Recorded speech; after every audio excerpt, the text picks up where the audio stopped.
Hi, welcome back to the Dylan Rounds case. Welcome if you're currently here in the live chat. I appreciate it. Take in mind, if you didn't watch last night's video, if you feel that there might be tension or drama tonight, make sure to check the previous video out, as there is a solution and fix to it all. It's all under control. Make sure to watch it after watching this video, okay? I'll provide a link down below in the pinned comment section, okay? So today we are going to be covering and analysing the latest Candice Cooley interview and I guess public statement about the Dylan Rounds case, what's been going on, updates, things moving forwards on Doug from No Thanks channel, okay? Now, from the looks of it, at first hand, okay, people were negative or a little bit disappointed, felt it was underwhelming, that Candice Cooley didn't really say anything, that the update was a waste of time. And it was like, oh, now I wasn't watching last night, I watched it this morning, that's why I've made notes. We're going to be taking a look at the key bullet points summarised in a way, okay? And to be fair, for a video that's about an hour long and maybe 10 to 20 minutes of it at the end was talking about Dylan's legacy and not updates, I have made quite a few notes. So we're going to read through them, I'm going to analyse them if I can, reinforce them, add to them, maybe even question some of the points, okay? There's a bit of drama, Candice Cooley calling out Ty Corbyn, calling out Lance Kelly, calling out Jim Terry, and we'll just read those points off later. And I've done it in, the actual order of how they were mentioned in the video, okay? But yeah, last night, just a brief backstory, when it was on around the time of my video. My video started a bit later, and it's understandable what people would be watching at the time. It makes sense. The people that were watching on my video, that was really good. I think a couple of people followed afterwards, but that was because people started realising, oh, there's not really much going on here. So I guess they kind of came back here, which is also good of them too. Shout out to Starcasm TV, I think it was. I don't know if that was last night or the night before for a super chat. I think it just popped up on the screen or something. And also Cleo. I didn't even see that pop up on the screen, which is really odd, but she gave a super chat. It doesn't say the date though, which is a shame when you look at the history box, but shout out to people that have done that. And yeah, I think what we should do now is get into it. There is a Facebook post as well to do with the whole talk. We'll read through that as well, see what the comments are and what other people think. But let's get into the most important part now, which is the updates of the Dylan Rounds case, what's gone on, okay? So the first bullet point was Candice Cooley, and I guess even Doug muttered it, saying, not much one can say at this moment in time. And it's like, oh, well, there's not much one can say, then why are you here? I mean, you might have been questioning that at the moment it started, but it's not that bad as you think, okay? It kind of is consistent to what we have been seeing online on the Dylan Rounds Facebook page, where we can't release this at this moment, we don't want to jeopardise the case, which is a positive thing in different ways. It's a positive that she can restrain herself, and it's a positive that there is something going on in the background for her to keep to keeping low, right? But yeah, Doug highlighted it regarding how long Dylan has been missing for, around 8 months or so. Just thought I'd mention that point because I know some people have been questioning, how long has Dylan been missing? How long? 8 months, okay? Next point. Candice Cooley was saying, and this is one of the first key updates, okay? Candice Cooley was saying that due to previous noise, I guess she means more to do with the Find Dylan Rounds Facebook page, with the kind of like, I guess, reaching out, phone calls made to police department, LE, Box Elder County Sheriff's Office, and maybe state of Utah as well, when all that was going on in the past. Candice Cooley said it led to progress being made and a meeting set the second week of February I believe with Box Elder County Sheriff's Office or something like that, the LE, okay? Who knows what will happen there, whether it'll be really positive or not, but what it goes to show is, okay, when people have questions saying, oh, are you really keeping the Dylan Brown's case alive? Is it really doing anything, just creating noise, as Mr. X would say, yeah? Well, this external previous noise by just general public led to this meeting, right? So it's benefited Candice Cooley in some way and the case as a whole. We can do a poll right now. How do you think this meeting will go in February? Will it be a positive one or negative? If it is with, I think it is with Box Elder County. The last time they had some kind of meet-up, I think it might have been like a one-on-one or two-on-one with Justin being there. It wasn't that great from the looks of it. But I guess time will tell this time round.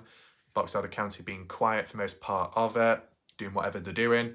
Maybe this meeting, they'll reveal something to the family, the parents, like something has happened, we found this, we found that. Time will tell, I guess. Most important part, Candice Cooley did say, roughly, that more physical evidence has been found. She said that she herself, the family, Justin, they don't know what it is, right? The LE are not telling them what's been found. Has that happened before in the past? I think so.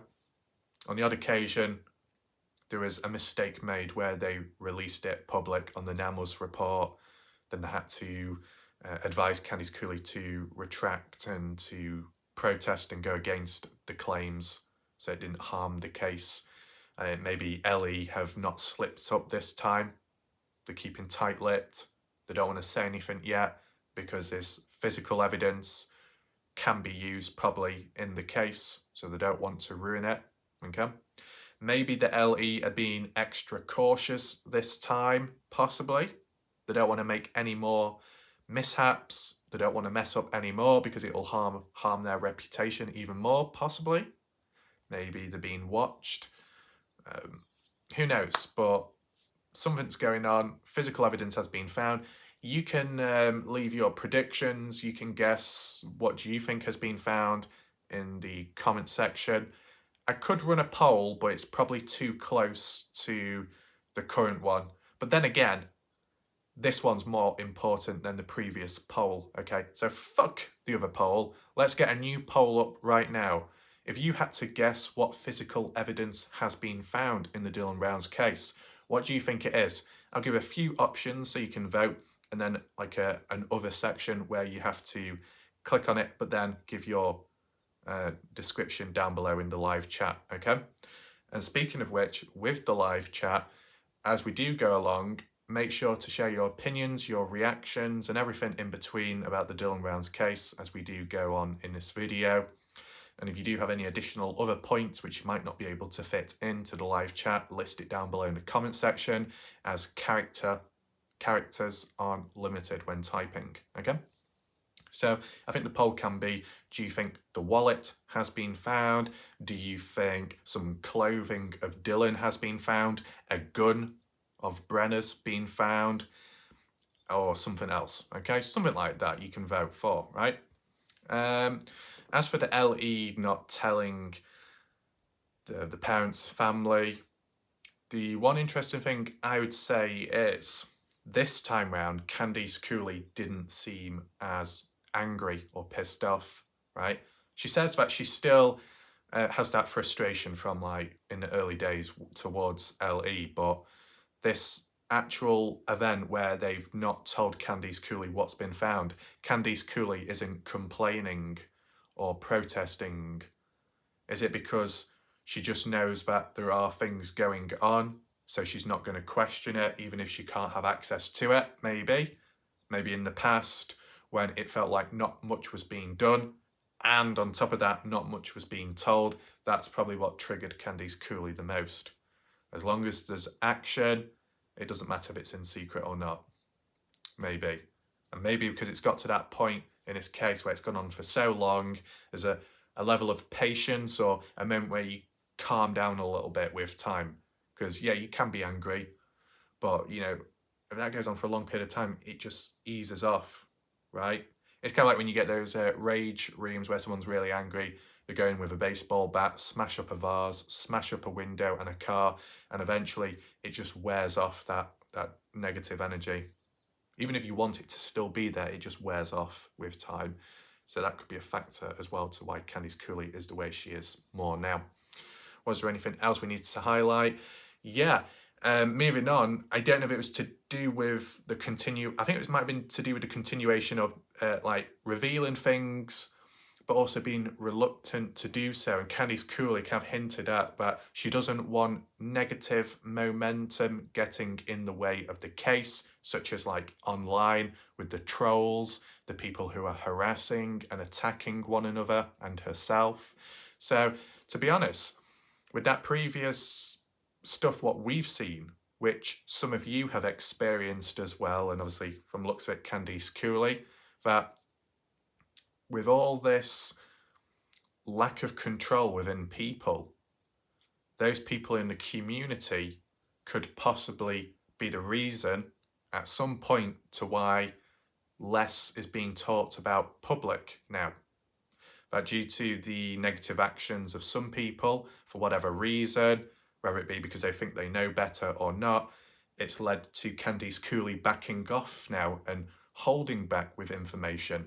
Now, it's not exactly a bad thing, but as for other people in the community who are on good behaviour or neutral behaviour, not causing any problems, they're being screwed over as well.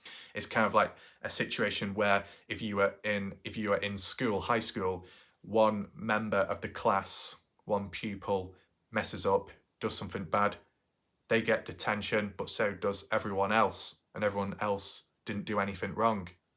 But that one person dragged everyone else down with them. So you could say it applies here as well, in a way, maybe for future stuff, which could have been talked about, could have been released, but it might not be, or it might be restricted, all because of others within this community in case the way they've acted. So they've kind of screwed themselves over and other people over at the same time. Let me know your thoughts about that, okay? Now, the next key talking point was to do with Lucin Pond, right? It has been talked about here and there, probably more in recent time by the likes of Ty Corbyn with what he's had to say as well, okay? The last I heard about the pond, Ty Corbyn saying, adding on, which I didn't hear previous, was yes, they did find the phone, but it was the west side, right at the edge, and when they pulled it out, could have been planted from the way it seemed in his mindset, okay? But from what Candice Cooley said last night, okay, the pond has been drained, okay, of all the water and excess water to be able to look for it, right? In addition, it's been dug out with a backhoe. Whose hoe, though? Becky? No, not her. Maybe Kurt's backhoe? I'm not quite sure. I mean, last time I saw Kurt's backhoe, like how you saw yourself, old images, by the way, many months old, 4 or 5 months old, okay? The back wheel was flattened. You know, as people say, the police or FBI did it. I don't know why, but yeah. So it couldn't really be in use unless the wheel was changed. Quick question to anyone in the chat right now, Ty Corbyn, whoever. Does anyone know what's happened to Kurt's backhoe, or just at least the backhoe near the grain shed? Is it still there? Has it been moved, right? Because when I was hearing this talk about Candice Cooley at first, about the pond being drained and dug out, I was like, well, when did this happen? Was this back then and it's only being talked about now? Is that why the backhoe is all muddy with the digger part and spade? Because you saw the mud on that backhoe. It's been used for something. And I was kind of like, oh, I wonder what this could mean. But Candice Cooley did explain right after, and I can say it now.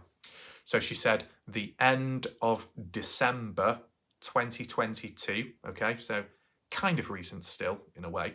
December at the end, drained. The pond of Lucin was drained at the end of December 2022, okay?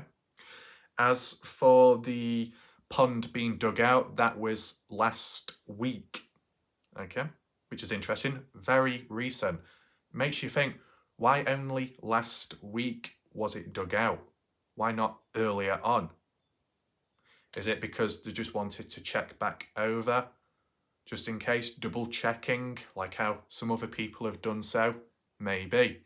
But what you got to take in mind, and Candice Cooley did highlight it as well, was how well was it really done? Did they do it properly? Okay. I think there's another point where she refers back to it later on in the notes, so we will bring that up again. Just wanted to add it in now. And the reason why is because you think about it, the pond itself is frozen up because of winter, because of the cold, all the snow, the ice, water turning into ice because of the coldness, the ground being hard, so you can't dig easily, you can't search properly, like how people said, how searches are on hold during winter time in a way that like cadaver dogs can't be used either because of the temperatures. So it's not practical. So if you're digging away at a pond which has so much water within it, yeah, and it's frozen, you got to try and break the ice to begin with, which could be a bit difficult depending how thick it is. And then the ground itself within, that can be quite hard and compact. Are they going to be able to dig and scrape away? Maybe not. It can be a little bit difficult, right? So we will refer a little bit more to that later on. But let's move on to the next point, okay? So Candice Cooley did admit that it's been hard keeping quiet in recent time over the last I guess months, right? She has been quiet. She's not been as verbal or as vocal, and I noticed that pattern of behaviour early on, and it's been consistent ever since, right? I'll say it now, part of me makes me think that while she's keeping quiet and trying to not say too much, even in this interview, was there a little bit of pressure for her to do this interview at the end of the day? Maybe not, because I've been in contact with Doug. I don't think Doug would force her to do an interview, but maybe some people would disagree with that. I'm just thinking, because like how it was said at the beginning was not much can be said in here. Oh, it's hard keeping quiet, but it needs to be kept that way. I guess it's like a bit of back and forth, like that double-edged sword, how Candice Cooley described. She wants to give a little bit of acknowledgement within the case, a little update in a way without saying too much, just so people aren't left guessing, I guess. But yeah, she said it's been hard keeping quiet. I would say, at least from what I've seen and what I've not heard, she has done well keeping quiet, keeping control, right? Because some people would have seen her full cycle, right? I've seen the mid-cycle of when she was annoyed and frustrated, publicly speaking out and reaching out to different channels, getting her voice across so people could listen. I saw that stage, and now her being more quiet and kind of calm in a way. Even the interviews as well, she seems a little bit more calm as well. As for emotion, I know some people might be looking into that, questioning, looks kind of the same still. Candice Cooley did highlight was due to the fact that Dylan has not been found yet, not like found his remains, or at least him himself, you know, most likely not alive. But because it's not happened yet, you can't really mourn for a loss when you haven't, you know, retrieved a person. So she said it kind of feels weird, kind of numb to her. So if you're numb, you're not going to react the same way. And then other reasons as well. So I guess like with time, it just builds and builds, right? So there is that. But then maybe there's a little bit of resilience as well built at the same time, whether it be trying just to continue looking for Dylan or maybe help other families out as she's described. I mean, the other thing is, even if it's quite rough and draining, once you get to a certain point, especially if some progress has been made at least, and there's still that end goal of finding Dylan, you might get to that point in your mind where you're like, well, I don't want to stop, I can't stop, we've got no choice but to continue because we've got this far. That could be going on in Candice Cooley's mind as well. But yeah, aside from that, her saying that it's been hard keeping quiet. The talk then, which Doug added in, was to do with the documentary, and Candice Cooley did start explaining that, a 2-part documentary, supposedly as predicted by Jim Terry. You remember Jim Terry when he really locked in with that documentary talk and that executive producer. I don't know if it was the real executive producer. I mean, this is the thing. If you got some kind of evidence or someone calling in, acknowledging a point, adding in their story, you could say it's more believable because someone has phoned up. But let's be real, it could be anyone on the end of that phone. It could be someone pretending to be that person. It could be someone doing a different voice or impression. Because this is the thing, when you start getting it all mixed in, the blurred lines of what's true, what's not, what's funny, messing around, joking about, and being serious, when that all gets muddled up together, that's where you've got serious problems, right? And it's been done very naturally, but you've seen with my voice, my impressions, sometimes they're a bit over exaggerative, like the American one, but there's also a reason for it. If it sounds that over exaggerated, then it clearly shows that I'm not being that serious, okay? Now, if people were confused and thought that was me being serious, and I'm coming out with wild, wacky stuff, people might get confused by that. And then when I start talking normal again, it's like, are you now being serious, or are you, like, where are you at? That's what you don't want to happen. And maybe it has happened on other channels, right? Some people have taken it too serious, believed in something when it's not actually true, using resources, other people out there, phone calls made as a form of evidence. Sometimes text-based imagery evidence is good. You could say like a document. I'm sure the Shack Lady is focused in with that type of evidence, actual like documents and papers, stuff you can read, look at visually, and not just listen to and believe that the person on the end of the phone is of that person, of that status, because sometimes it can be BS, right?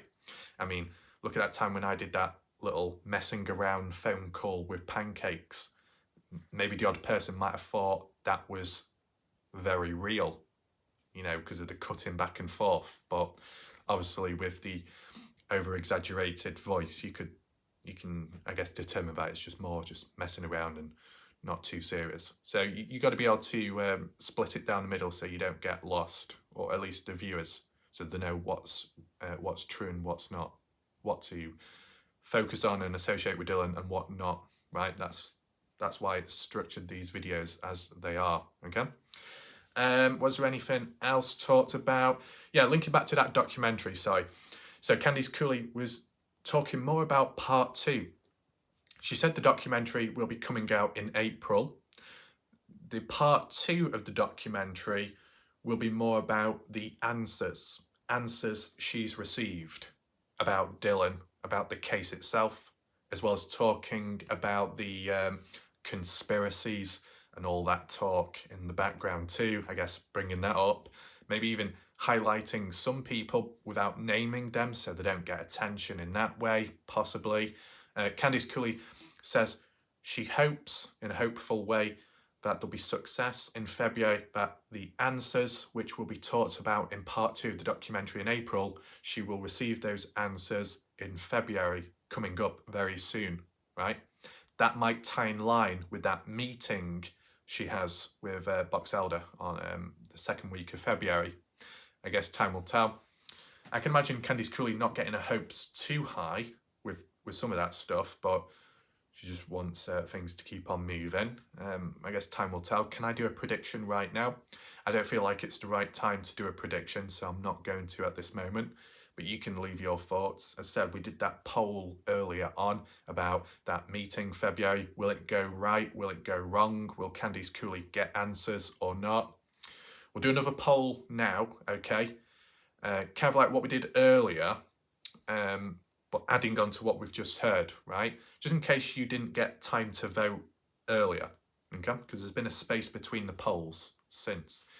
So do you think Candice Cooley will receive answers in February, whether it be during that meeting or just sometime in February. Will she get answers on the Dylan Rounds case? Yes, no, etc. Feel free to vote right now. Okay. So, yeah, I know a couple of people have said that they're probably not going to watch the documentary. It's not worth watching. What I would say is there's no harm watching it, providing you don't have to pay for it. Okay? If you have to pay for it and you already had doubts about watching it and maybe the way the case has gone, then probably best not, because you might feel like you're paying for something, you're paying for maybe corruption. I don't know what goes on in people's minds, but that might be it. But there's alternative ways to watch it without paying. You might as well watch it. It's not going to cause too much harm, right? It might reveal something of interest which you've not heard of before. It might even highlight a bit of hypocrisy. It might highlight contradictions in what you believe or what you've listened to previous, then you can compare and contrast. You might be wondering, am I going to do some kind of analysis on the documentary? Well, I didn't when it came to the Kenny Veach one because it was impossible to access, I think. And I think that was mainly down to the country, right, as well. HLN, not available in this country. Bit of a pain. And some other things in between. And there was no, like, alternatives either. Now, actually, DJ Moore, in the Kenny Veach case, did, like, upload it to his channel, but audio only. But from what was talked about, some people watched it and gave their summary after towards me. And what they said is exactly how I predicted it. So really, there was no real need to watch it. It was just about the typical Area 51, aliens, abduction, this and that. Make it sound silly, make it sound not believable, distractions, misdirection from the possible truth that Kenny is alive and has gone elsewhere into the dark. As for Shazam, Kabam, Wazam, Pam, Bam, thank you, ma'am. I don't know who that person is. Asriel, no, that's Maria's long lost pet. There was someone last night with a green profile picture that showed up in the chat last night saying, Kenny Veach has been found. Kenny Veach has been found. And it's like, explain, answer. Kenny Veach has been found. Kenny Veach has been found. Fucking give an answer, boy. Okay? Didn't happen, right? And then they just waddled off.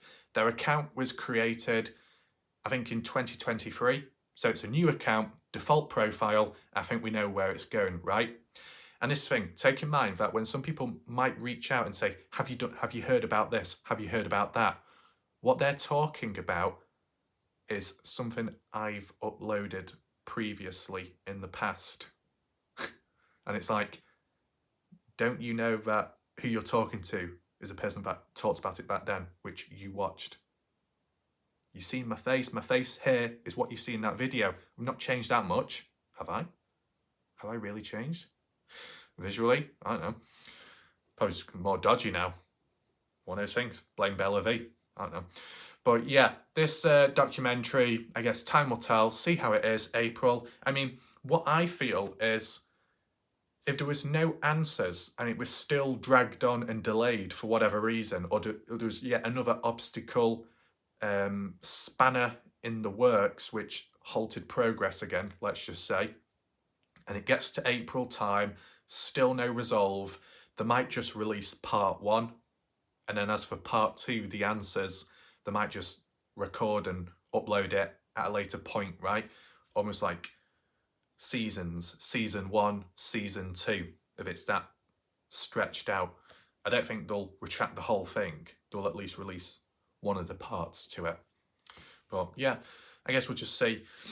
What Doug hinted or questioned to Candice Cooley was, do you think there'll be some kind of press conference, press release for the first time ever in the case coming sometime in February?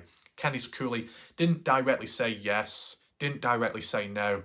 More was, well, we'll just see how things go. I'm not going to get my hopes up. It doesn't fix everything, even if it does happen, because, you know, it's like they're trying to make it up to us after all this time of failure, and now they're deciding to spread awareness and talk. Seems a bit too late, which I kind of do understand. As for the press release conference, whatever you want to call it, What can they say which hasn't been talked about extensively already?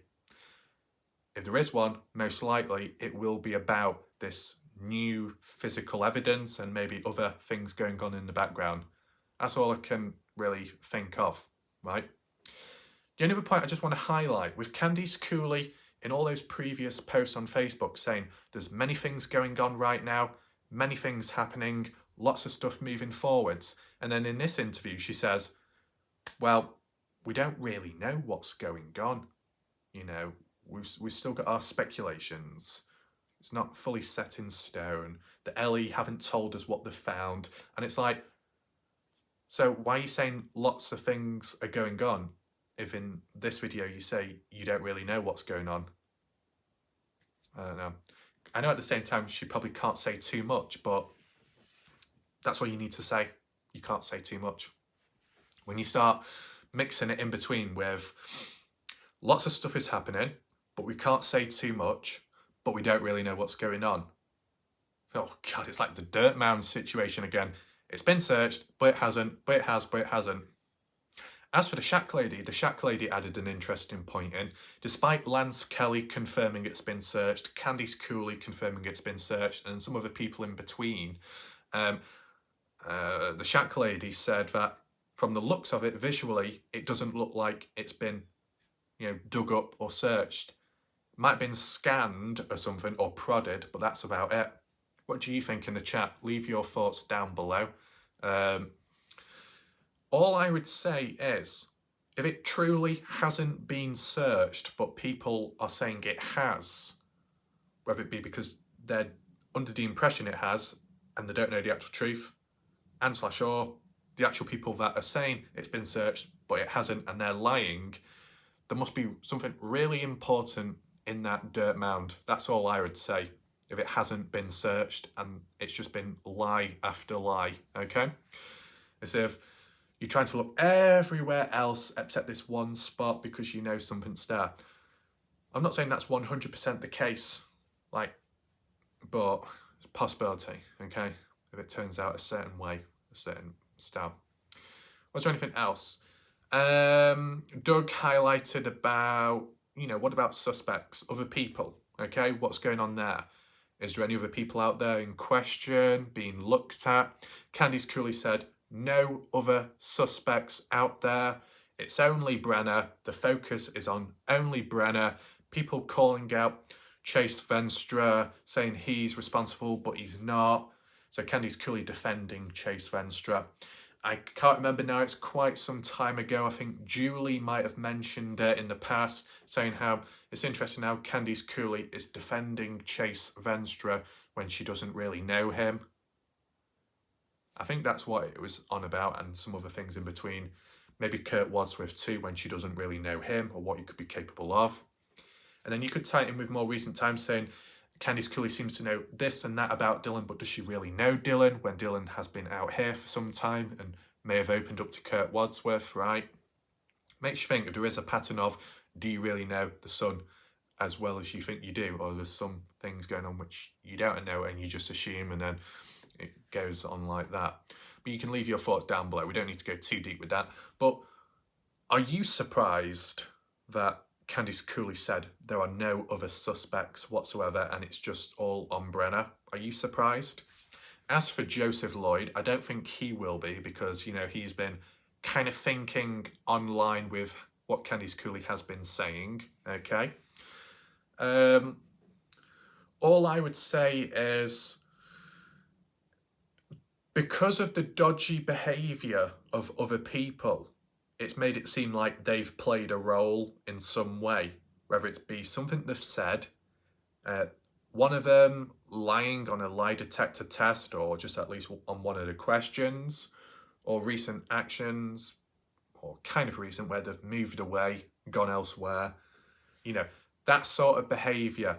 Maybe coincidental timing, which has made it more suspicious than it is, but certain behaviour by some, and language too.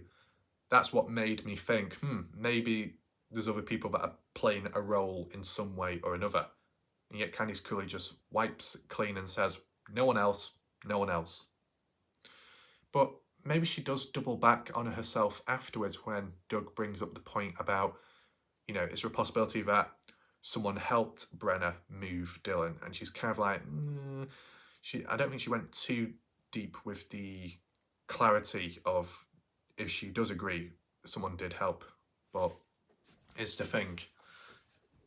One suspect. Do you agree with that?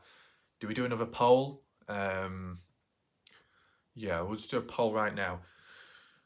I'll word it something like, are you surprised with what Candice Cooley said about there being no other suspects within the case? Are you surprised by that? Yes, in brackets, you think there are other people responsible? No, I agree with Candice Cooley. No one else is responsible. It's only Brenna. Make sure to vote right now, okay? Anything else? Candice Cooley. Yeah, this is actually where we move on to this point, what I was going to tell you about. Candice Cooley responding back to Doug about the question of, you know, where do you think Dylan's at? Candice Cooley is still thinking and focusing on the idea that Dylan is nearby at the farm, the grain shed, nearby that area. You know, when you hear that, you can say, yeah, it makes sense in a way, because if that's where it went down, with it being quiet and not really anyone being around, you probably can get away with leaving Dylan nearby buried. If the boots can be left nearby, if other things can be left out of place without too much care or worry, even the phone as well being at the pond, which isn't too far away, then you could assume that due to the patterns of proximity of stuff being close, Dylan probably would be as well, right? But then Candice Cooley did add in with the possibility that the only way she would believe that Dylan is further away is if during that spell, that period of when Brenna was walking free, I think it was like 8 to 16 days, able to walk around, do what he wants, until he was arrested and taken away for good, right? So within those 8 to 16 days or so, he could have done this, he could have done that, he could have moved things around. And we've already seen some kind of proof of that with the spring cleaning June the 2nd. Whatever that is, those bin bags, whether it be key pieces of evidence, or it could be something innocent, which I don't think people would agree with, but whatever, he was allowed to do it at a supposed crime scene, which truly wasn't treated as one by the LE. So he could move around, do whatever he wanted. And if he could do whatever he wanted, then June the 2nd, he could have done other things in between. He could have done something on the 29th, a few days beforehand. You know, there's a spell, there's a space in time where things could have been moved about. And the interesting thing is, I said this before this video, maybe like a week ago or so. Remember when I did I think it was the last video I did when I was doing a refined, updated video of the 28th. You remember that one? Of how I updated it with what I think happened in a certain order. And I said how, well, if Don Haley's over here and Brenna's coming by, at some point maybe Brenna might have disposed of Dylan temporarily, hid him somewhere, maybe in the grain shed, covered him up in a vehicle, possibly, put sheets over him or something, and then with time dispose of him later, right? Maybe Sunday, which it seems to have slanted recently from what Tom Evans has passed on with info he's received, okay? You see what I'm talking about? So he could have been moved around. And that's what makes it even worse, right? It's okay, locking down, locking in, focused on this area. This is where Dylan is at. But you've also got to take in consideration that the time frame of what Brenna had to be walking free all throughout that time, or for a portion of it, he could have moved Dylan around or other pieces of evidence. As for disposing of Dylan, chopping him up, bits and bobs all over the place, Candice Cooley didn't seem to agree with that. I think there might be a note somewhere. I'll say it now just in case it's not mentioned afterwards, but Candice Cooley said she doesn't think Dylan would have been chopped up because there wasn't the actual correct equipment or tools out there to chop Dylan up. Sounds a bit rough saying that, but I don't know. I'm sure I might be wrong, but I'm sure I saw a hacksaw somewhere, right? You think about it, a farm. You might get hammers, you might have spades. Do you have knives? In a way, it kind of makes sense, but in the middle of a desert, do you really need a knife? I don't know. But you might have saws and hacksaws if you're chopping up wood or something, maybe. And you probably could use that to, well, you know, dispose of Dylan in that sense. I know some people might have referred back to the spring cleaning bin bags as being Dylan's remains, and that's why there's been a level of importance trying to find those bin bags, but they've not been found. I mean, if the bin bags were dropped off in that period, but in different spots, if they were buried or if animals got a hold of the remains and then scavenged for them, spread them out, dump them elsewhere, it's gonna be like missing pieces of a jigsaw puzzle, really spread out. And look, this is the thing. Let's just say a part of Dylan's remains were found, and you could say, well, that can still be used in the case. You can still get justice for Dylan, but you've still not really brought Dylan home with you. You brought a bone back. That makes it even worse. You're not even getting the full Dylan rounds, you know, like his full remains. You're only getting a little part of him. And I know some people might think that as a positive, but you're still kind of missing something within, right? So that could get kind of messy. But yeah, I think we'll do another poll right now. Apologies about it, but they are important. Do you agree that Dylan is buried somewhere near the farm, grain shed? Or do you think that when Brenner, before being arrested, may have moved Dylan rounds about further away, elsewhere, and maybe evidence too? Make sure to vote, because it is quite an important point. Because the area itself, the desert, the terrain, it's vast already. And then if you've got the inclination that it's even further away, all that time and effort just spent here, and you think you're going to do it all over again, even longer maybe, going elsewhere, but which direction? So I can understand why people say things can drag on, right? I mean, do you need Brenner to confess completely? No. Even if Brenner just said he's near this town, near to this border, even that could help a little bit, right? Or if he just simply said, I have buried Dylan nearby on the farm, the grain shed, but he doesn't say exactly where, but he does confirm it's roughly in the area, even that would be enough. A bit of a positive, right? But I guess time will tell. The next point Candice Cooley talked about, and I think this is where it started sliding into the drama section, okay? So hopefully you're ready for this. Make sure to share your thoughts down below, okay? And also, if any Montello locals are present right now, make sure to share your thoughts and opinions to what's going to be talked about right now, okay? So, obviously, we've heard about Montello first time because of this case. Kind of put the place on the map. It's received a bit of negative attention, suspicion. Oh, it seems like a really bad, wild place. And then the locals saying it's not as bad as you think. And some people coming out or reaching out on YouTube who appear somewhat good, okay people, right? So it's kind of that conflict of what's right, what's wrong.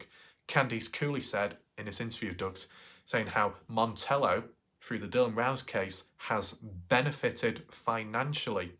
A 500% boost in sales per month in Montello. Is that true? People that live in Montello, or you know, the ones watching right now, is that true? Have you received or seen a 500% boost in sales? Yes? No? Candice Cooley also calling out the Montello locals as crazy people, or so. She roughly worded it like that, okay? I don't know if that figure if that stat is true, right? At one point I was thinking maybe it would have had a negative effect on the place. If you hear about all the crime and dodgy stuff going on, it might put people off visiting. But I guess maybe Candice Cooley is putting it into mind with all the wannabe investigators, explorers going out there, getting gas, going to the bar and grill, whichever one, chatting with people, interviewing, hanging out, whatever it may be, and maybe many other people in the background, right? Just like with the Kenny Veach case, the hikes. Yeah, we saw the documented hikers out there, but there was also other people in the background doing their own thing, which we never heard of, right? So maybe the same is happening here. While she might see pancakes going out there, while she might see Ty Corbyn being present in the town at some point, right? Lance being in the area whenever he moved in, maybe 2021 he moved around the place, right? And then other people as well, Arizona Traveller maybe.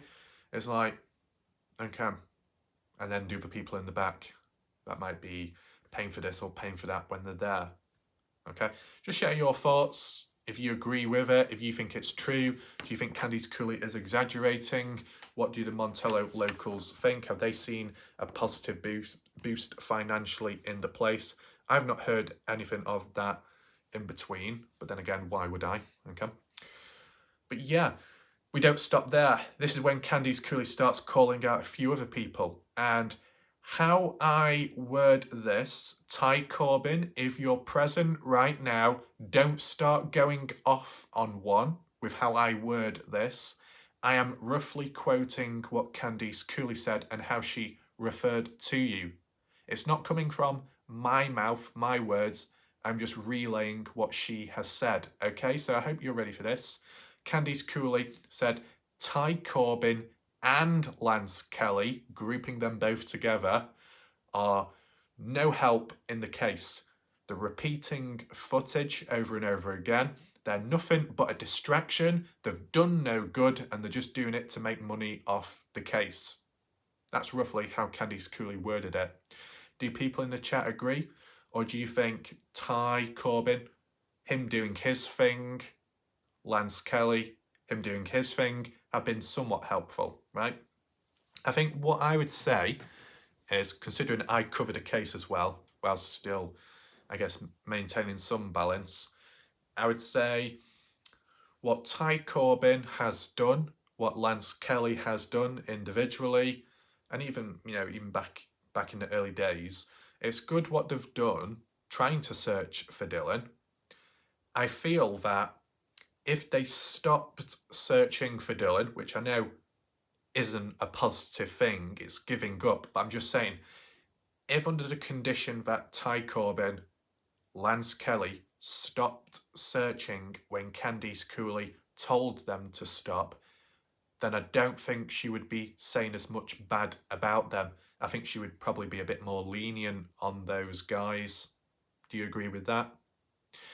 But as we know, when we saw the later videos by the two guys, by Ty doing his video, his statement, Lance doing his statement in earlier on before that, saying, we don't care what Candice Cooley says, we're going to keep on looking, going to keep on searching, okay, and so on. All I want to know is, what does Justin Rounds think? Does he approve of Candice Cooley calling out Ty Corbyn?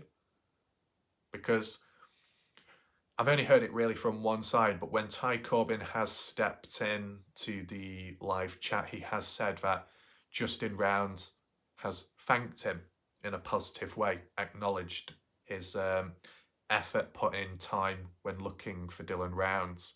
But obviously Candice Cooley is the complete opposite.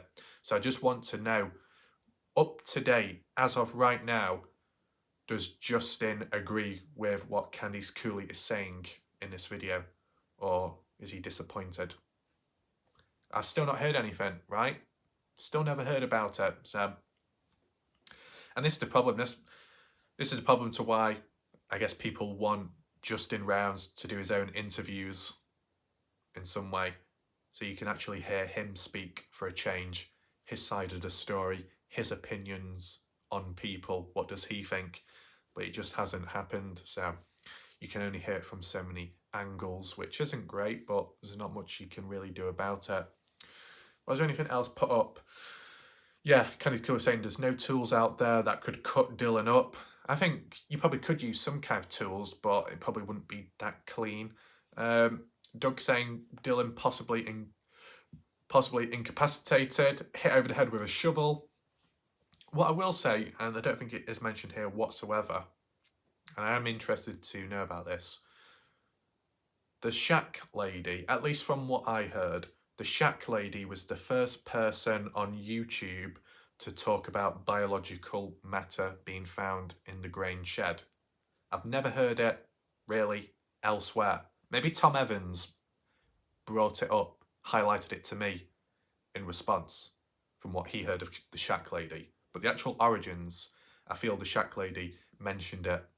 Correct me if I'm wrong, but that's what I know of, okay? And yet, not once has Candice Cooley talked about blood or biological matter being found in the grain shed, from at least most of the videos I've seen of Candice Cooley. If she has mentioned it in a past video, feel free to say so in the chat, because that would be helpful. But at least from what I know of, once again, correct me if I'm wrong, I've just not heard her talk about it.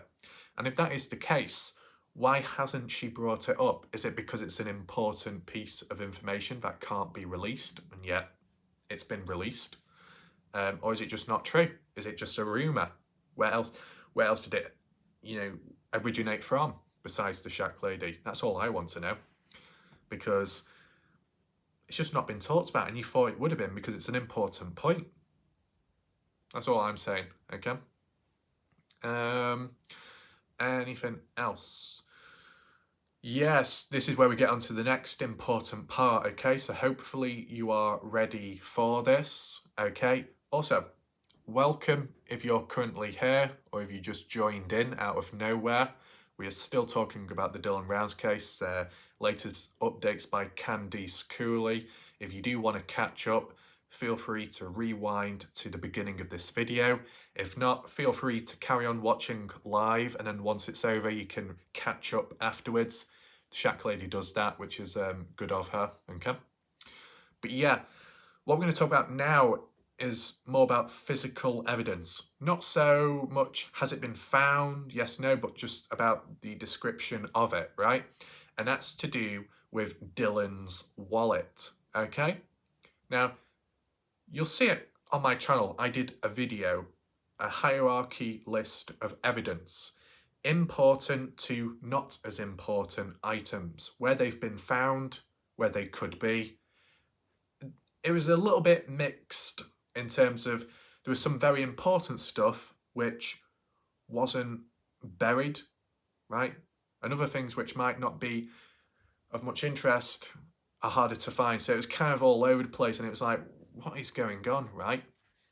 And when it came to the wallet, the way I worded it at the time was the wallet isn't as important in terms of trying to dispose of it, because it most likely is on Dylan, right?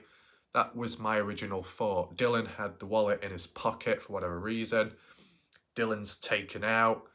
Maybe the suspect, the killer, didn't check his wallet or didn't find of much use, so just kind of left it there in Dylan's pocket. And obviously when Dylan's buried, the wallet is as well. If you're going to find the wallet, you'll find Dylan. If you want to find Dylan, you might come across the wallet, right? It was one of those situations.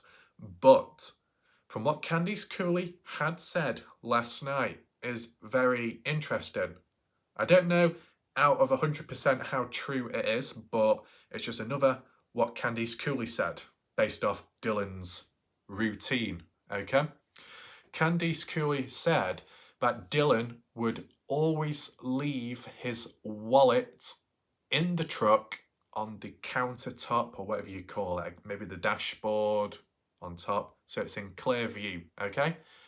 Short story, Dylan's wallet normally left inside of the truck, okay? You could say, oh, well, Dylan seems very reckless, leaving his vehicle unlocked, leaving his gun in there and his wallet. Makes him an easy target if he was to get robbed, burgled. But because there's not many people out there, because Dylan might trust people well and he's got positive intentions and stuff, he doesn't think bad things will happen. Maybe that's where things went wrong, right? You never know. As well, you've got to take in mind that with the likes of Chase Venstra being out there, the likes of Robert Aviles, although they might not have harmed Dylan, and Candice Cooley strongly feels that they're not involved, and, you know, I guess Ty Corbyn to an extent, I guess, you know, just the fact that they've burgled stuff with time, that they've stolen items, that the likes of Chase Venstra supposedly was going to repair this or repair that of a person and then stole the keys to the vehicle or quad bike, ATV, whatever it is, right? It's happened.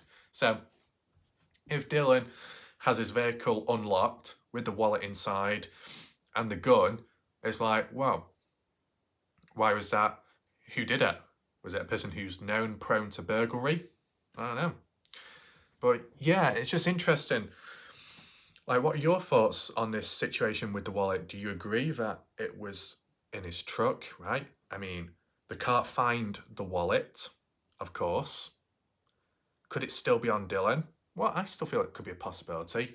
But if it truly, truly is in Dylan's truck, right, it would explain to why the gun is missing. Well, was missing, right?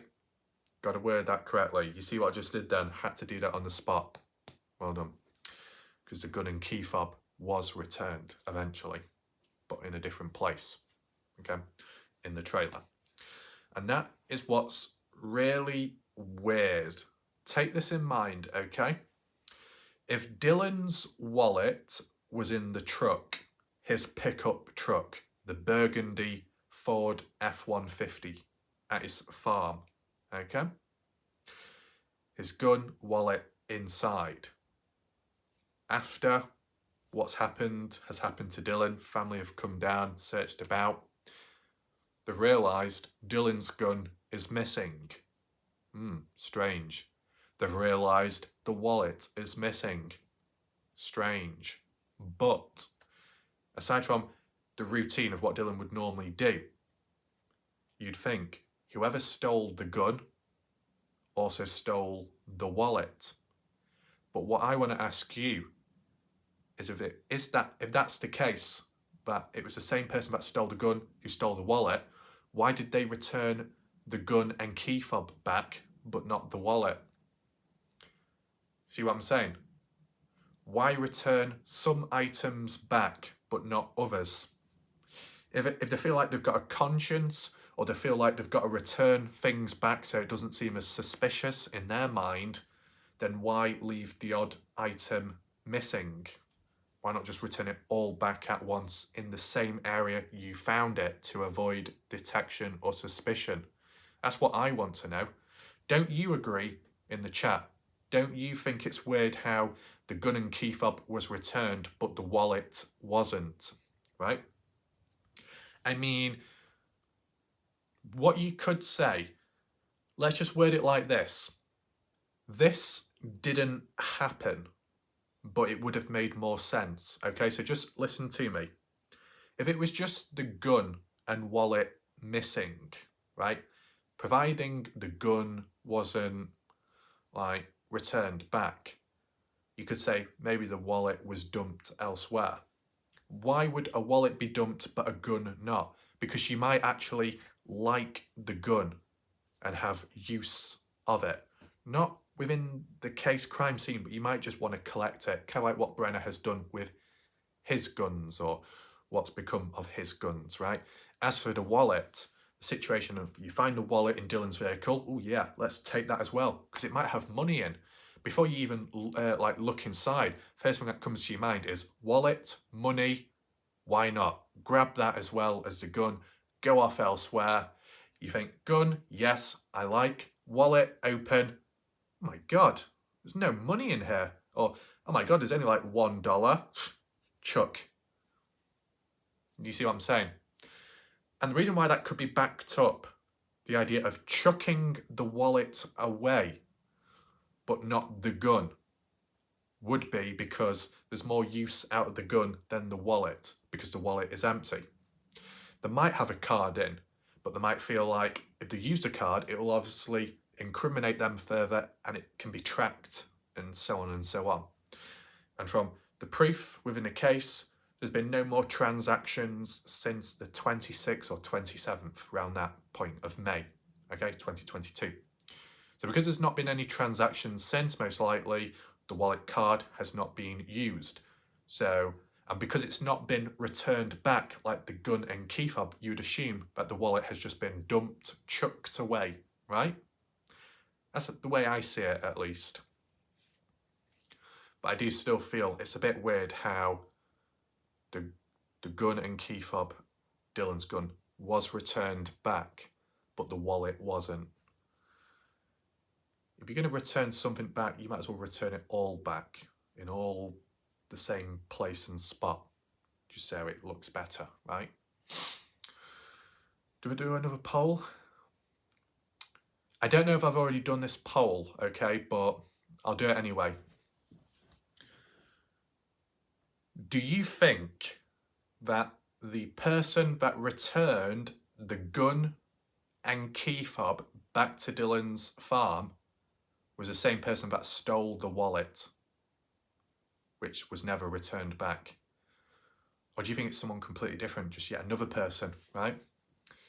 Just feel free to vote right now, okay? So we just put that aside for now, move on to the next point, the next discussion within this interview of Candice Cooley and Doug from No Thanks, referring to Brenna now. Brenna, supposedly the main and only suspect in the case, the one Candice Cooley is really focused on. Candice Cooley said she's not really worried about the current situation of Brenna because he's not going anywhere due to his charges and stuff, and I guess with the things being delayed as well, it's not a bad thing at the end of the day. She didn't directly acknowledge that the delaying of these cases was because of a direct result of the Dylan Rounds case. She didn't say that though. In brackets, she's going on about saying the federal case, which was to do with the .22 rifle, but because of the situation, I can't remember how she exactly worded it, but it's not going to receive as long of a sentence as some of the other charges because of a situation within it. But that was to do with the .22 rifle, the one Brenna supposedly stole. But it's weird because Candice Cooley was saying it was his gun. But technically, it's not his gun. He stole it from someone. And from what I've heard recently, or it was like looking back at something, it was stolen from Ed Harshberger. I believe that's what Kurt Wadsworth said. One of the first interviews, Salty Pancakes, when I was looking back at it just recent. Okay, so it's a while ago. But Kurt Wadsworth said Brenna stole the gun off Ed Harshberger in that trailer. And yet Candice Cooley is saying it's Brenna's gun, the .22 rifle, when technically it's not. But maybe Candice Cooley doesn't know the ins and outs about everything, literally. Maybe it's not the end of the world, but it does make you think, you know, is it really Brenna's gun or not? And from the looks of it, it doesn't seem to be the case. He just stole it, and that's why he wanted it to be hidden, passed on, I guess. But yeah, I just wanted to highlight that. Then it started going on, she said about there was 2 state charges as well. But yeah, put that aside as well. Candice Cooley was also saying about the communication with Brenna, and Doug highlighted it as well. You know, what's going on there? Has he tried reaching out since? Candice Cooley said no, he hasn't reached out to anyone since. The last time he reached out was to the family member, the grandmother, when the grandmother called Brenna out for the BS because of the current situation, the way the case was developing. And because of that, Brenna, before putting the phone down, said, I'm no longer going to talk. If you want to communicate, talk to my, I guess, lawyer, legal team, goodbye. And that was it. Was that the right thing to do by the grandmother? Yes, no, maybe, emotions taking over. You think about it, when Justin Rounds was on the phone with Brenna, there was a bit of a conversation going. Now, Justin didn't really know what to say, but that's probably the best situation to be in. Not knowing what to say, but just listening. Giving Brenner a voice. And that sounds kind of bad, that. Why would you give a suspected criminal, main person in the case, a voice to speak? Just to see what he comes out with. Providing you don't get brainwashed by him, you know, providing you don't get influenced under his presence, then just let him talk and see what he says. But I think damage has been done now, because he might have, you know, bullshitted a lot, and one of the family members called him out on that. It's kind of made him more reluctant now. So as for the confessions, maybe saying something, that might never happen now, if you think about it. Is it too soon to do another poll? Let's just do a poll. So due to Brenner's silence ever since, not wanting to reach out, contact, communicate with anyone, not confessing either, do you feel that because of the grandmother, it's not really her fault, but because of what the grandmother said to Brenner, that has probably ruined any chances of Brenner confessing now or in the future?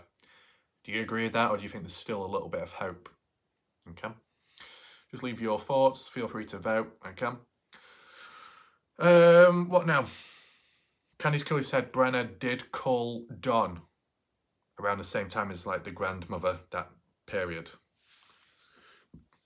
But I don't think they actually answered that question, because Doug added on saying, so did Don pick up? Did Don call back?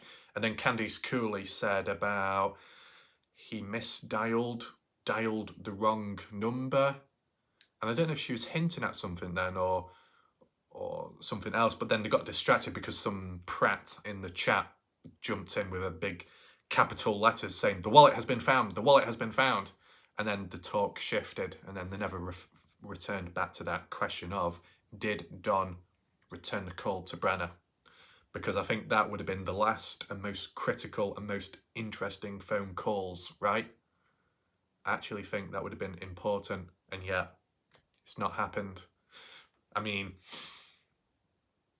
if Brenner isn't angry at Don, then people should try reaching out to Don. If Don is supposedly innocent, people should try reaching and finding where Don's at, trying to convince him to reach out to Brenner, right? Do you like how people were saying, you need someone to be able to tap into Brenner, to be able to communicate with him, to maybe get something out of him. We had the Brookie phase, which fell flat on its face or chest, whichever area, very quickly, of course, I know. But someone like Don, who is a long-time friend of Brenner, you think they'd be able to connect. Now, obviously what I've said with time was Brenner probably wouldn't want anything to do with Don because Don grassed him in to the police. So you'd thought there would be a bit of frustration, anger there. But for Brenner to call Don, obviously Brenner had something to say to Don. And yet maybe Don didn't call back or didn't want to, wanted nothing of it. So if it's more so that Don has a problem with Brenner, instead of the other way around, Brenner having a problem with Don, then more effort you'd think should be aimed towards locating Don, where he's now living, trying to talk with him, trying to negotiate and convince him to call Brenner and to try and, you know, start a conversation. That's what I feel. Let me know in the chat if you think that's what's needed, okay? I would do another poll, but I think it's a bit too close together. If there's time, I will add it in afterwards if I remember, but for the time being, leave a comment down below in the chat. Do you think that Don needs to be looked at, encouraged to try and talk with Brenner to see if something can come out of it? Let me know. Then returning back to the wallet situation, and I think this was because of that interruption by that person saying the wallet's been found, the wallet's been found. Candice Cooley said that she feels the wallet could be in the pond where the phone was found. She questions that with the frozen pond, with last week or so being dug up, the pond being dug up, did they really do a good job? Like, did they look hard enough, deep enough to find it? I guess that's, you know, just a question. Really? Yeah. I mean, probably wasn't the best of environment, best of terrain to be, or best of weather to be doing it in, right? I don't know why it was done that late. Like, why not done at the time of when the phone was found, right? But that's just Candice Cooley, how she thinks. She feels that the wallet could be in the pond. Let me know your thoughts in the comments section after this video, and let me know where you think the wallet is at, okay? I know we did a poll probably earlier on, but if you've got additional thoughts, as I said, because of that other voting section, list it down below to where you think it's at, where it's located. If it's found, does it lead to finding the suspect, incriminating the suspect anymore, finding any new leads of people?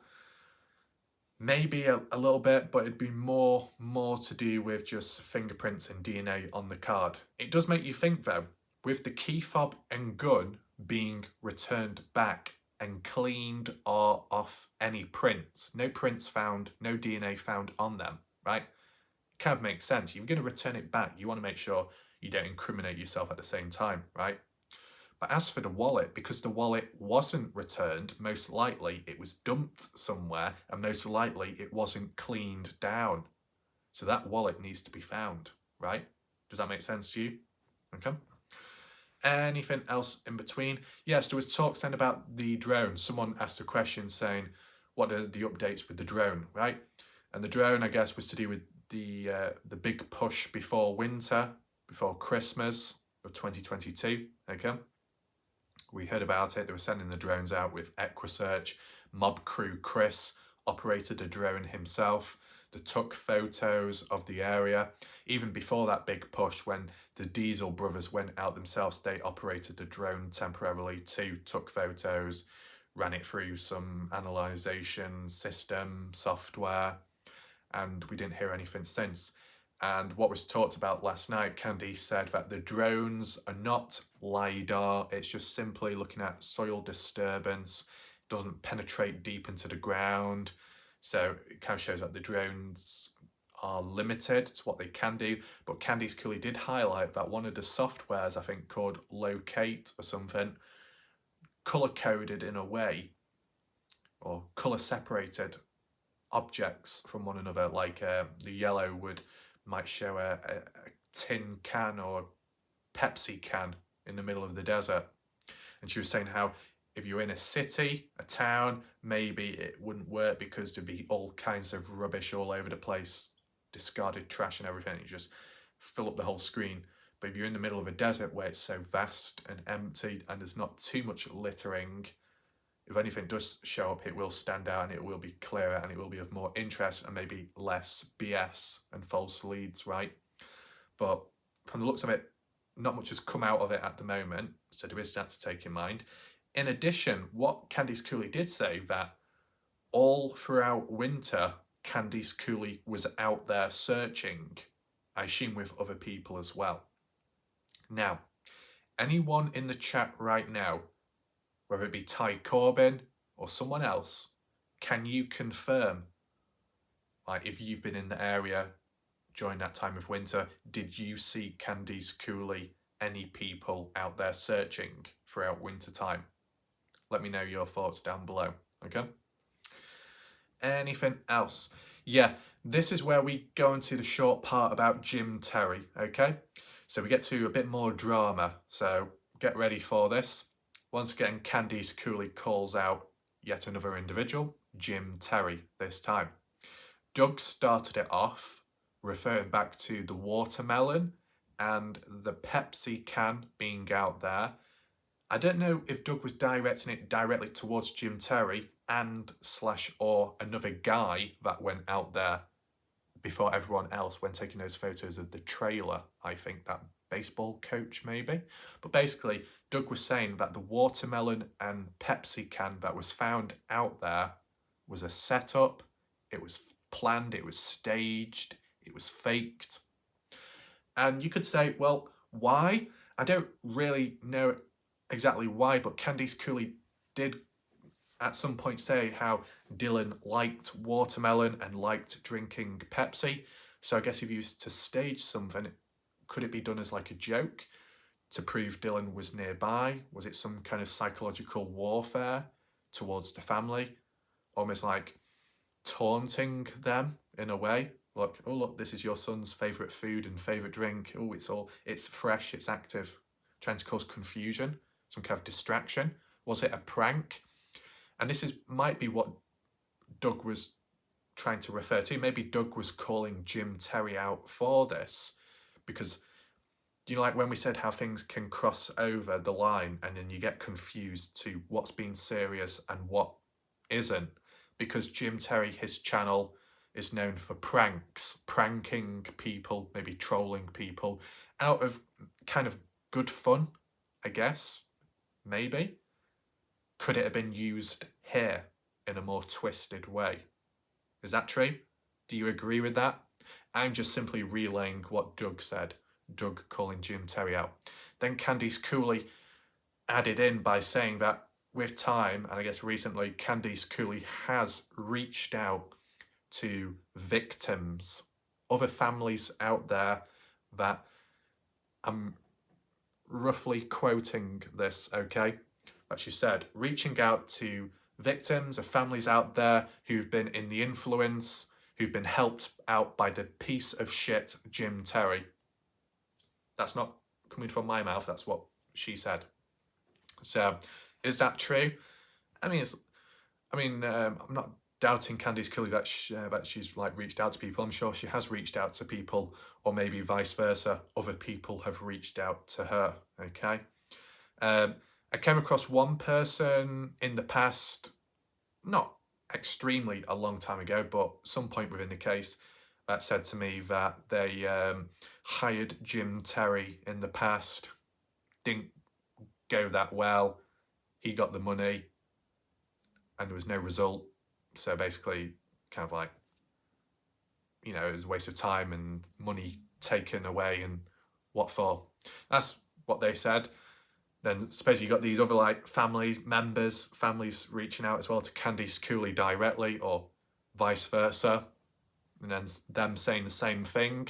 Do you agree in chat that that's probably what's happened? You don't have to. No, you don't have to when I say this, because it probably cause more problems than it's worth. But anonymously, without saying anything, is there anyone in the chat that has supposedly been screwed over by Jim Terry at some point? Yes, no, but you don't have to actually say that. Have I had any negative run-ins with him? No. Have I had with Mr. X? Kind of, yeah. There's a bit of an attitude problem going on. Maybe some other people have been on the receiving end much worse. Maybe it's one of those, if you're not on their side, then you might be classified as an enemy to them, possibly, but kind of messy in a way. Just thinking, was there anything else? Yeah, there was another time, right, and don't know how long ago it was now, probably a few months ago. I don't know who it really was, but there was a channel called Troll Mafia or something. Has anyone heard of that? Troll Mafia? I think it might be an all-female channel or something. At least when I saw the video, the panel was of all females. And they weren't to do with the Dylan Rounds case, but they were doing a video dedicated to looking at Jim Terry and supposed corruption and all that stuff. Kind of like with what Candice Cooley was calling Jim Terry out on, okay? And it was like, okay. And I think people were doing the hashtag Kate always wins, or Katie always wins. And that hashtag was used on my channel during that time. And I was like, who the hell's Kate? And I assume this is to do with Troll Mafia. This was round about the time, just before and maybe during it and maybe after the fake accounts and all that apocalypse going on, right? And I actually remember I left a comment on their channel saying something like, yeah, I've been receiving resistance from unknown people and fake accounts. And then that's when Tucker appeared, I believe, if I'm correct in saying, on the Troll Mafia video in the comment section, responding to me, and Tucker saying, yeah, but you deserve it, and so on.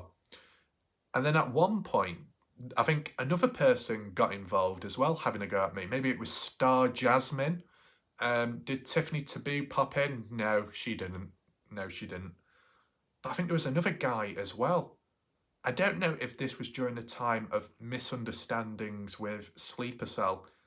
That's why probably not. But there was definitely Tucker and another person, and maybe someone else. It was like a 2-3-on-1, just simply because I spread awareness on that random YouTube channel saying from my experience, and then all these people are suddenly attacking me, having a go at me. These are more like feral rejects, okay? Shout out to Danielle for allowing me to use the word reject. That's just completely unrelated, that, but you know what I'm saying. And in that conversation, when Tucker was going at me verbally, at some random point, I just said, do you have any issues? Blah, blah, blah, blah, da, da, da, da. And then at some point, Tucker just said, what's your IQ? And then I said, well, it's actually at 116 now. And then he was like, oh, cool, nice. And then the conversation ended. Okay, I guess that's the go-to thing.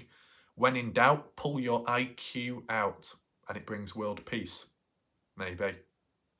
So I guess that's a positive of covering mysteries. It's somehow, well, I wonder what the IQ is now. I don't want to know.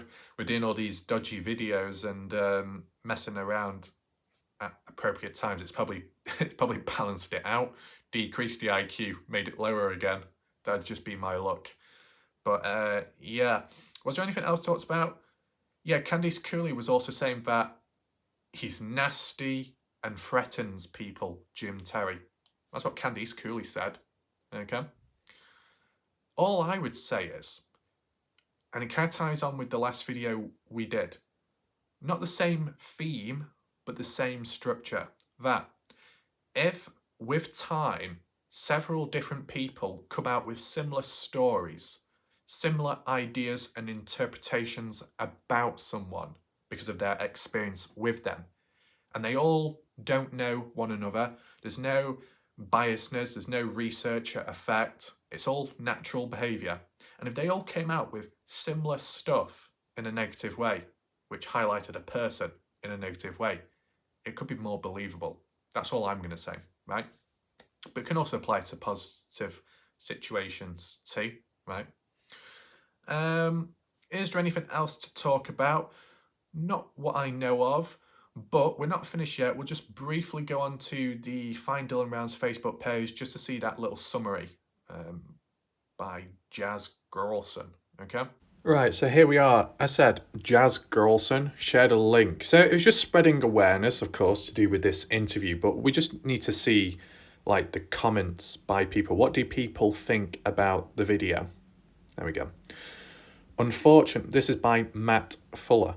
He says, unfortunately, some people are deaf and this video doesn't offer captioning. Okay.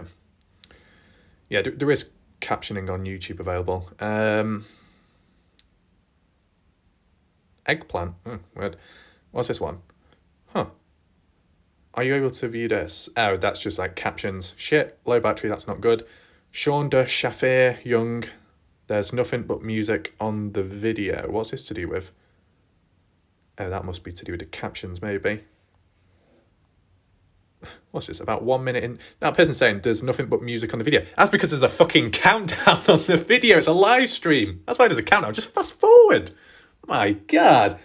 Like this. But, you know, this is what's actually happened at times. People have complained or something and said, oh my God, why did you not talk about this or that? And I'm like, oh my God, why did you not just wait there for an extra 5 minutes or just skip ahead to be able to listen to it? Oh, wow. What's this one?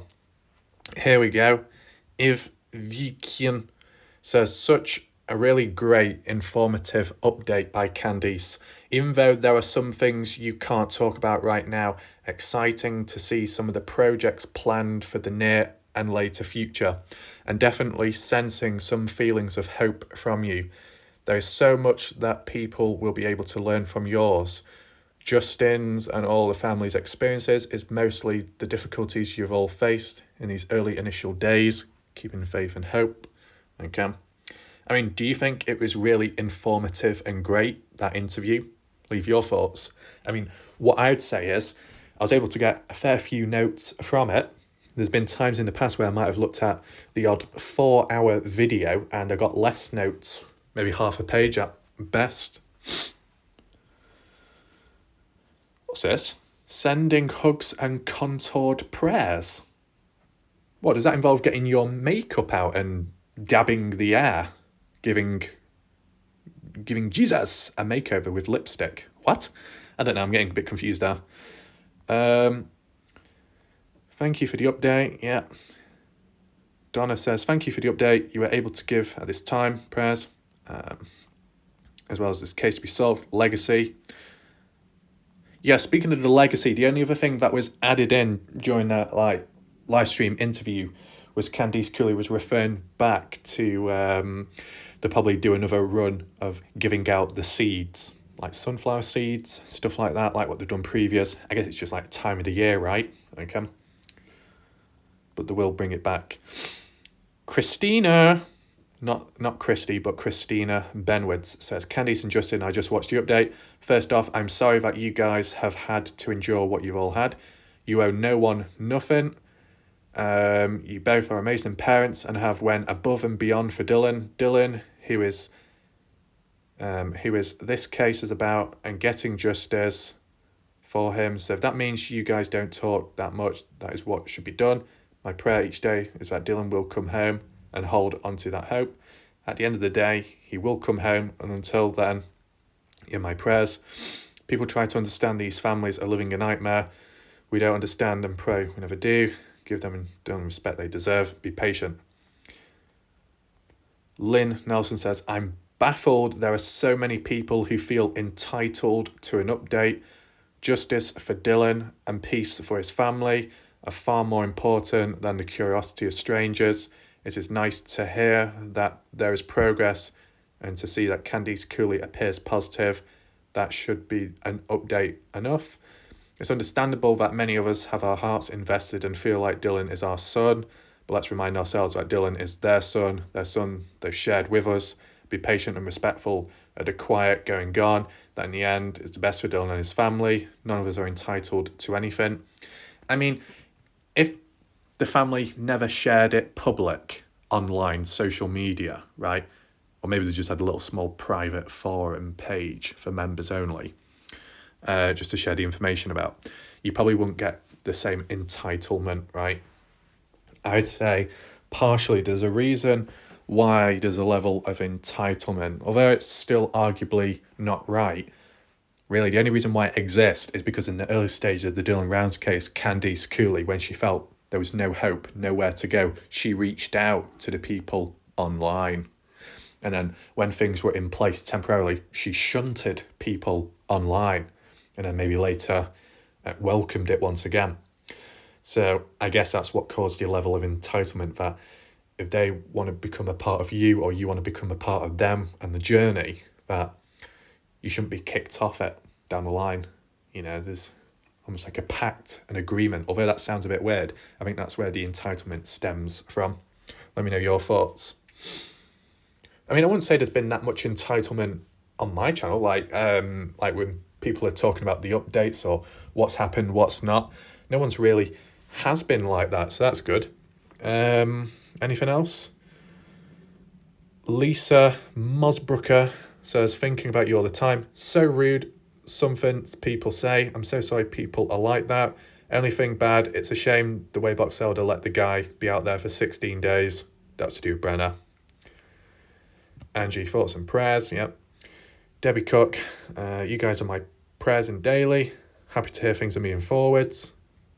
And Cindy J. James says, great interview. I know that the Cooley and Rounds families will never give up. I totally respect their privacy and know that they are always working in the background, even if we don't see something posted. Much love and many prayers. So I think that's it for that, from the looks of it. Okay, so I think that concludes it all. Hopefully you enjoyed the video, you found it of some use. Let me know if this coverage of what appeared limited in Candice Cooley's interview turned out better than you originally thought. Okay, let me know what you think. Because I feel like it wasn't that bad, the interview. maybe the whole hyping it up of there are lots of things going on, lots of stuff moving forwards, and for that not to really be talked about, that could be considered disappointing. But there were some interesting updates regardless. Maybe if what was talked about last night was brought back much earlier, more sooner, instead of that long delay of silence, then maybe people wouldn't have been as disappointed, wouldn't have felt it was as underwhelming. But what I will say is, the bit about the pond where they said it was dug up, it was like massacred. That's, I think, how she like worded it roughly. So like, I guess trees may be flattened, ground unturned, may look like a mess. Has anyone been there since? Ty Corbin, have you seen Lucin Pond since? Has Lance Kelly? It's good though that Candice Cooley brought up what's happened in the last week or so, because if it was never talked about and then you had people going out there searching and noticed the pond looked like a complete mess, it was turned inside out, you'd probably get really suspicious, right? You'd be thinking, oh my God, who's done that? What's happened? You know, it could break out into all kinds of conspiracy theories or people getting completely lost and confused and everything. But because Candice Cooley has highlighted what's gone on, if anyone does go there now and sees how it appears, at least they'll have an idea as to why it is the way it is, right? And maybe some other things too. So if there was anything else you wanted to talk about, any questions or issues, feel free to list it down below in the comment section. And yeah, I think that's it for now. We'll see what happens next. Has it set anything in stone? Not from the looks of it at the moment. So we're still like able to be like loose and free and searching about, not like boots on ground, not in that way, but like in terms of theories and ideas still. That's still doable. I'm still kind of intrigued by the whole biological matter found in the grain shed yet. I've not really heard it from Candice Cooley bringing it up, which is interesting. Yeah. I think the bit what made me think that was when referring back to when Doug said, do you think Dylan might have been chopped up and taken in the bin bags and moved about? Aside from Candice Cooley saying there's not the right tools out there to do that to Dylan, she also said that the cadaver dogs would have noticed if there was more blood, would have noticed it, would have detected it if there was more blood there.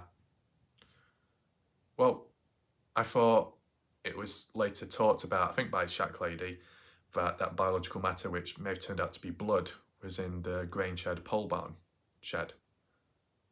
And if Candice Cooley said the dogs didn't pick up that much blood, and she's only talking about the boots and no other blood elsewhere, then what about this supposed blood in the grain shed then?